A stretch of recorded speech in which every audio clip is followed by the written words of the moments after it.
Con fecha 31 de agosto ingresó a esta Cámara a través de la nota 27 el proyecto de ley de presupuesto de recursos y general de gastos para el periodo 2023 según lo que establece nuestra Constitución en el artículo 168, inciso 6, fijándose en la suma de 256.985.036.756 pesos. Es atribución del Poder Legislativo sancionar este proyecto de ley. Es nuestra atribución hoy darle tratamiento a esta ley tan importante que, si bien no impone ni modifica ningún tipo de contribución o tributo, es una ley que habla precisamente de la distribución de los recursos públicos, de esos recursos que en gran medida están generados por el aporte fiscal que hace cada uno de los sanluiseños pagando sus impuestos. Por lo tanto, este acto, tanto la doctrina como la práctica parlamentaria, hablan de democracia y de suma importancia, porque los ciudadanos a través de sus representantes pueden incidir e influir en la distribución de estos recursos. El presupuesto es un instrumento de programación, es un instrumento socioeconómico, es un instrumento de gobierno, de administración. La ley de contabilidad en el artículo 25 nos dice que el Poder Ejecutivo remite anualmente este presupuesto con los lineamientos generales de las políticas a desarrollar y de las prioridades que establece. Nosotros hemos estado analizando este presupuesto, tratando de ver si se cumple el objetivo que tiene, que es que la distribución de esos recursos se haga de manera más equitativa para lograr el bienestar de los sanluiseños, y la verdad que no lo hemos podido ver. Es más, vemos una provincia que está sumergida cada vez más en la pobreza, con indicadores socioeconómicos decadentes, preocupantes, y de los cuales el único responsable de esta situación es el gobierno. Este proyecto de presupuesto nos habla en sus fundamentos de que es equilibrado, y nosotros podemos decir de que es deficitario. ¿Por qué una vez más decimos esto? Y vemos que esto es un déficit crónico que se viene repitiendo tanto en las cuentas de inversión que han entrado como en las propuestas de presupuesto, como así también pasó el año pasado. Es un presupuesto que cubre los gastos ordinarios con recursos extraordinarios, es decir, se apela una vez más al uso de fuentes financieras, de aplicaciones financieras para cubrir esos gastos. En este caso estamos hablando de más de 29.800 millones de pesos, en los cuales se van a utilizar venta de bonos que por 12 años se generaron con estas detracciones injustificadas que sufría nuestra provincia del gobierno kirchnerista, y que se nos fueron pagados por haberse ganado precisamente ese juicio.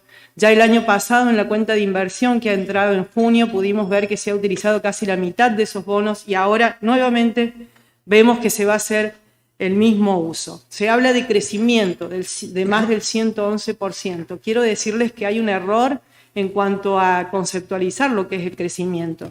Nosotros estamos hablando de índices inflacionarios que van a llegar en este 2022, según el Banco Central de la República Argentina, a un 95%, y algunas encuestadoras, algunas entidades, privadas, están hablando de 3 dígitos, o sea, de mayor del 100%. Por lo tanto, esto no es crecimiento, esto es una mera actualización del presupuesto. Hay que hablar con fundamento, y el pueblo tiene que saber que lo único que se ha hecho es actualizar el presupuesto. Es más, estos carteles también hablan de lo mismo cuando vuelven a poner año tras año las mismas cosas.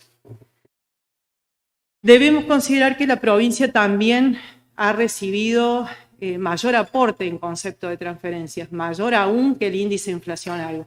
Aún así, hemos recibido una cuenta deficitaria, y hoy tenemos el tratamiento de un presupuesto también que va en esa línea, deficitario. Entonces, ¿qué se hace con el dinero de los sanluiseños? El contexto que vive San Luis, la verdad que, como dijo la diputada preopinante, no lo puedo ver a la mejora.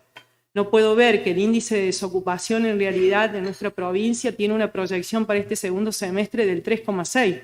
Y si lo comparamos con el 2020, el primer trimestre era del 2,8%. Estamos con índices de pobreza de un 48%, es decir, casi la mitad de la población es pobre, señores. Hoy se van a conocer los nuevos índices, creo, en la tarde, a las 16 horas aproximadamente.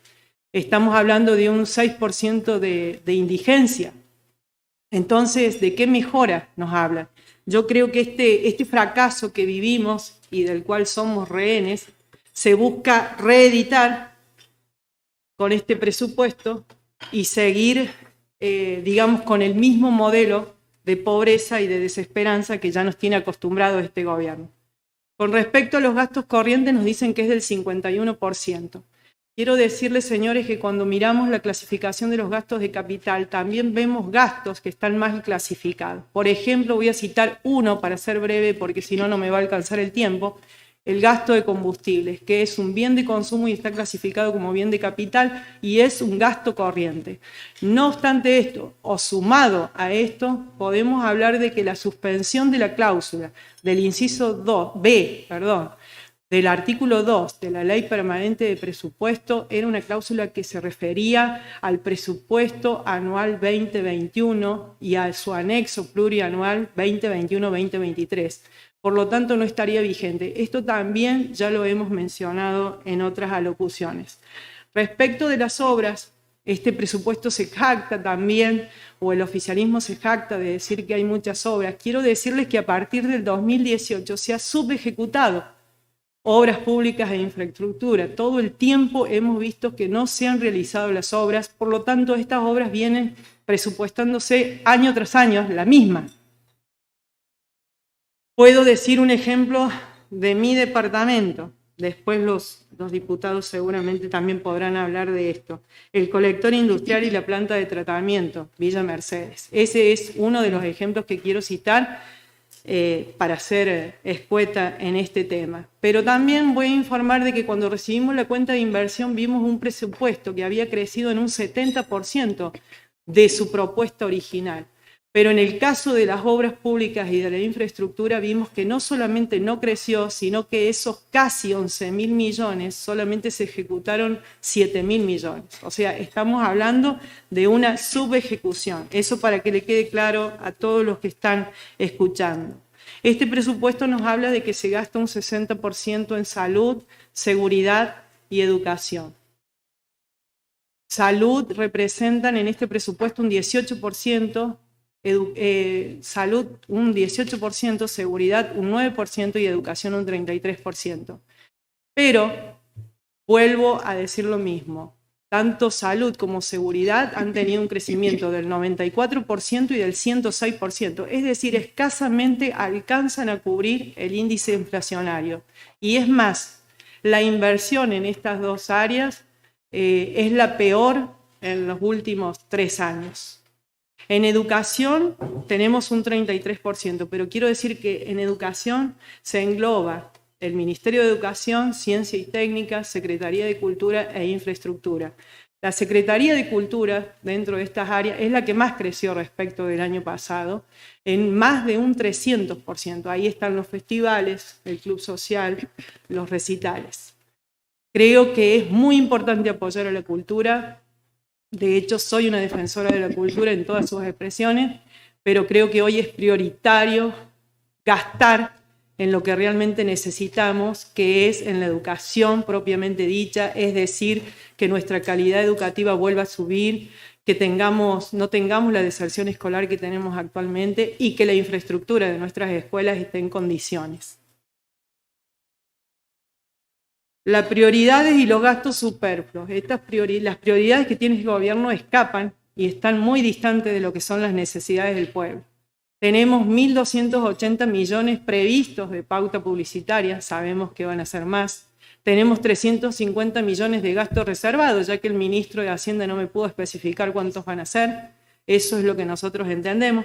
Tenemos más de 200 millones gastados entre Molino Fénix, obras del Molino, en la industria de la música. Tenemos gastos superfluos, señores. Mientras como contrapartida tenemos 101 gastados en la pobreza, tenemos 226 gastados en comedores, que se van a invertir en comedores, tenemos 17 millones en asistencia a las adicciones, tenemos 120 millones en apoyo escolar y podría seguir nombrando, pero seguramente los diputados que me van a seguir van a poder detallar esto. También es importante conocer que tenemos muchos entes paraestatales a los cuales se les transfiere más de 17.000 millones o casi 17.000 millones.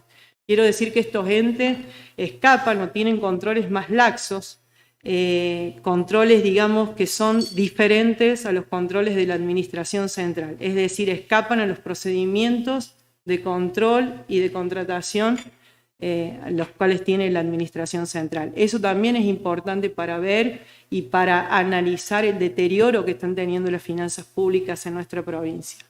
Respecto de los 30 millones que están asignados a todos los ministerios y las secretarías, a casi todos, menos 3. O sea, tenemos 30 millones por 18. Suman más de 500 millones, que están utilizados. Cuando le pregunté al ministro, le dije, ¿son iguales entonces que los fondos rotatorios que se utilizaron en plena época electoral? Me dijo que sí, que son utilizados para asistencia social. Lo que creo en este sentido es que nosotros estamos de acuerdo de trabajar por la asistencia social, por la lucha contra la pobreza. Obviamente que estamos de acuerdo, pero necesitamos que se trabaje objetivamente y no con intereses políticos partidarios. De esto también ya me voy a referir más adelante. Respecto de los funcionarios, nosotros vemos un crecimiento en la categoría personal superior y de gabinete. Va a crecer un 23% respecto del presupuesto o que vamos vigente en el 2022, que nos habla que había 1.033 previstos para este año. Para el año que viene va a haber 1.271 funcionarios. Cuando le pregunté al ministro cuántos había hoy actualmente, no me respondió. Por lo tanto, podemos pensar que esos 1.200, casi 1.300 ya están actualmente. ¿Y por qué lo digo? Cuando vemos y analizamos la cuenta de inversión, pudimos analizar algunas estructuras de algunos ministerios y podemos ver el megadimensionamiento de esas estructuras, y por momentos no podíamos dilucidar qué funciones tenían tantas secretarías. Por lo tanto, hicimos pedidos de informes específicamente para que se nos aclaren estos temas y de los cuales no tuvimos respuesta. Creemos que esta política de agrandar las estructuras del Estado ya viene desde hace varios años y que no responden al modelo de San Luis. Este sobredimensionamiento de la estructura del Estado lo único que hace es generar mayor carga al sector privado, un sector privado que está en decadencia, un sector privado que no crece, que no tiene apoyo y que lo único que se le puede generar es mayor carga tributaria para soportar los gastos de este Estado cada vez más grande. Por todo lo expuesto es que nosotros hemos presentado esta alternativa de presupuesto. Esta alternativa de presupuesto que básicamente se basa en eliminar a la mitad el número de funcionarios. ¿Sí? Estamos hablando de estos que tienen actividades superpuestas, que no sabemos qué tipo de actividades tienen. De esos funcionarios estamos hablando. De esos que en realidad en todos estos años no han generado ningún aumento en la calidad de vida de los sanluiseños. No lo hemos visto traducido en mejoras para San Luis. Entonces, la única finalidad que tenemos nosotros con esto es que los fondos y los recursos públicos sean utilizados para el bienestar de cada uno de los sanluiseños. Y este ahorro que se va a generar en el sueldo de estos funcionarios, esta economía del gasto que sea volcada en seguridad, en salud y en la educación formal.